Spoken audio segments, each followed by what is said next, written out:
So when the Mavericks traded for Kristaps Porzingis, Mark Cuban sat at KP's introductory press conference and said his intention was to keep Porzingis and Luka Doncic together, quote, for the next 20 years. Okay, that may have seemed at least a little, hasty, especially considering the injury issues dogging Porzingis. But remember, Cuban once had Dirk Nowitzki and Steve Nash on the same team. When Nash became a free agent and wanted to sign a long-term contract with the Mavs, Cuban instead let him walk to Phoenix, a mistake he has since said he will regret forever. So from the start, with this pairing, Cuban has been adamant they are his team's future. And last night, we got another glimpse of why. This game was billed as a showcase for the future of the NBA. And we got a nice headlining moment off the top with this Luka step-back three over Zion Williamson. Now, this was Zion's first career ever back-to-back. You could see he was a little sluggish.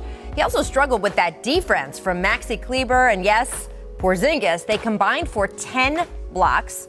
Luka, on the other hand, also seemed a little off at times early in the game. That spurred speculation the finger he sprained the other night could be bothering him.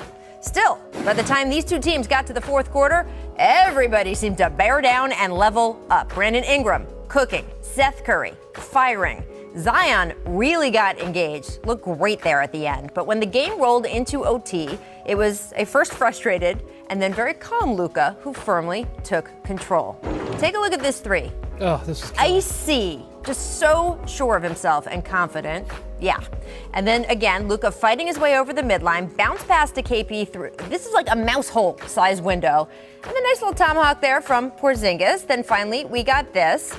Luka, little dance revolution with Drew Holiday, one of the league's better defenders. And come on, even when Kleber couldn't pay off the kick out, there is Luka again, the presence of mind to punch the ball, keep the Pels from regaining possession. All right, you got to watch the Holiday part again because it's so good. It's good defense. Come on. It is great defense. Yes. And yet, Luka, when it was all over, the Mavericks had the win.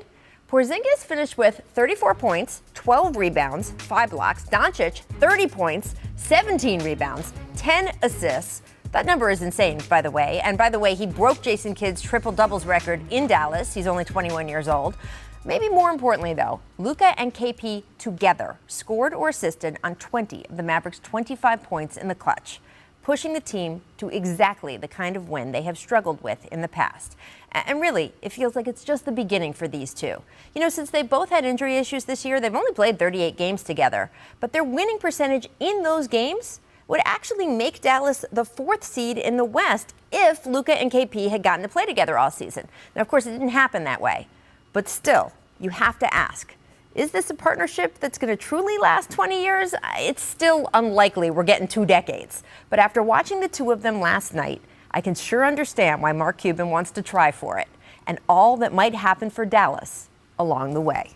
So Dante, watching those highlights from last night, how dangerous are the Mavericks in a potential first-round matchup? Now, right now, they would face the Clippers.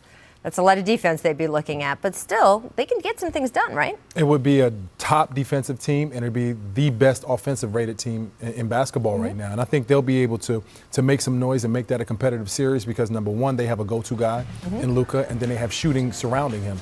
They have a championship-level coach. So a guy who's been there before who can make playoff adjustments and make that a series that is just not a sweepable team out there just like normal first-round opponents are. Yeah. I think if you're a fan of the Dallas Mavericks, you should be really, really excited. I don't know about 20 years, right? But this team, the improvement of the players that they've had this year, Seth Curry has been terrific in the second half of the season. He is arguably shooting the ball better than anybody else in the league right now. Tim Hardaway has had a terrific advancement year. I felt like he was cap filler in that trade. He has turned into a weapon for them. They've got the number one offense in the league. And then as you just look at Porzingis as he gets further and further healthier off not only the knee injury from 2 years ago, but the knee injury he had earlier this year.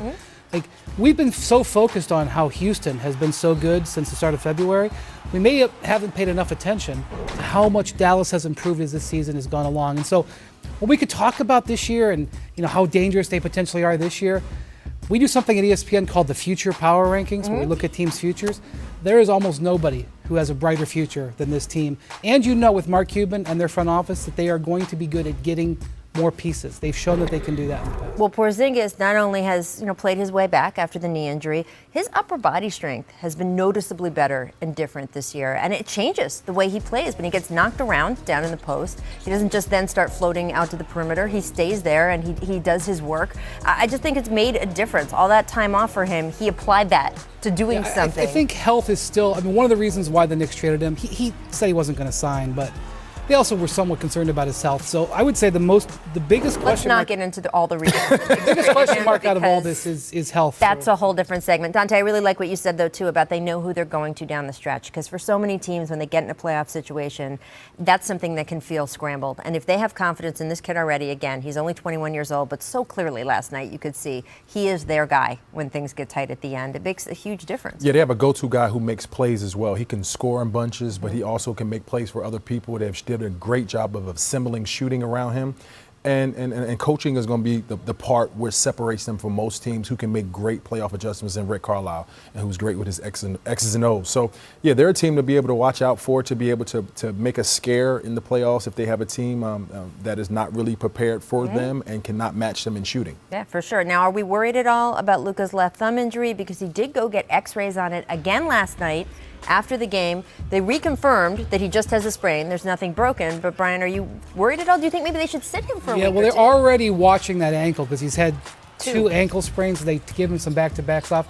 Have you ever had a thumb ligament Yes, injury? I've had a thumb ligament injury, and it's bad when it's in your shooting hand. Yeah. So, right, since he's a right-handed shooter, it's not something that's going to – it's going to nag him, and it's going to be an inconvenience, and he can adjust his game around it. But as you see, it got hit, and he kind of just kept on going, making certain moves. It's just how much pain he can take. The thing about it is if you tear your ligament in your thumb, his season will be over. Right.